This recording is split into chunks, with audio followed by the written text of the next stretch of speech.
वर्षांक विवाह कार्ड देखि अनुभव और जागृति मध्य हेला घमाघोट झगड़ा। तेबे दर्शक बंधु अनुभवकर विवाह परे परे वर्तमान वर्षांक विवाह को नहीं बेस चर्चा लगी रही।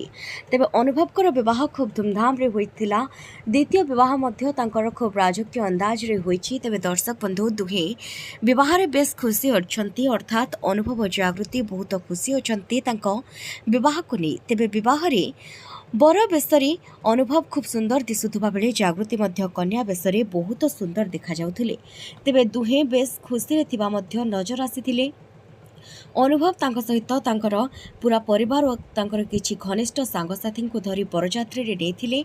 आ सेमानक पाई मध्य अणओडिया होई मध्य ओडिया घरर खाद्यर पसरा मेलाई देथिले जागृतिंक परिवार लोके। तेबे एहा होइथिला एक डेस्टिनेशन विवाह। तेबे दुहिंकर विवाह होइथिला राजस्थान रे। आउ सेठारे खूब धूमधाम रे राजकीय अंदाज रे दुहिंकर विवाह होइथिबा बेले समस्ते मध्य बेस खुशी थिले एवं तांकर प्रशंसक माने मध्य बहुत खुशी थिले। एमिति कि अनुभव को मां मध्य बहुत खुशी थिले तांकर द्वितीय बोहू को पाई। तेबे दर्शक बंधु वर्तमान तो अनुभव और जागृति बेस खुशी रे अछंती। अनेक स्थान को बुलाबुली करबा को जाउछंती। ए निकट रे प्रथमे तो दुहे पुरी जाइथिले। आ वर्तमान समय तो तांको अनेक स्थान रे देखिबा को मिलुछि। दुहे अनेक पूजा पाठ रे मध्य मन ध्यान देउछंती। वर्तमान समय रे आउ ओडिया घरर बहु भली पूरापूरी जागृति मथारे ओढ़णा देई चौरा रे पानी देउथबार मध्य देखिबा को मिलुथिला।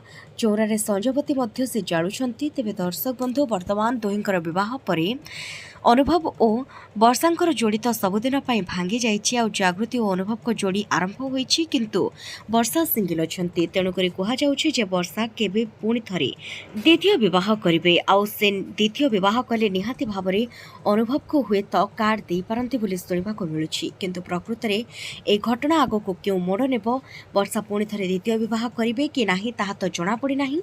किंतु देखा जाऊ आगो को कोन हेउछि। जय जगन्नाथ।